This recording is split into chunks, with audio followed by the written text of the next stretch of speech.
Hey everybody, I was sponsored by the brand. Let me tell you about this privacy film right here. As you can see, I'm going to be putting it on this side door. I have this nice big window pane. I love the light that comes in, but it does allow for unwanted eyes to also come in as well. And so I'm going to put this up to still allow that sunlight to come through, but to also add some privacy to the space.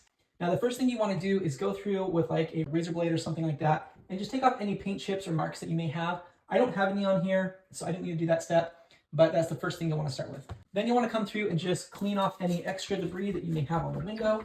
Very simple, very straightforward. Now the instructions that the company gives you is to measure the window at this point and then cut the film to size, leaving a little bit of extra all the way around the border that you'll remove at a later time. However, I prefer to do it a different way.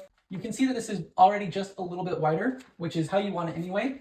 And so I'm actually going to go ahead and just hang it, and then I'll cut off, and then I will trim to size once it's in place. So what I want to do at this point is you want to try and limit your fingerprints getting on here as much as possible. So there is a protective film on the back. I'm going to remove that. I'm going to spray down the window, make it really nice and soaked, spray my hands, get them wet. And then as I pull the privacy film off, I'm also going to be spraying the back part of this as well as I lay it on the screen. So as you can see, the first thing I did was wet the window, then I wet down my fingers, then I pulled down part of the privacy film, hung it as best I could, and trimmed off the excess so that it didn't move around. I then finished spraying the underside. I then used my hands to move it into place and just kind of start getting it flattened out as best I could.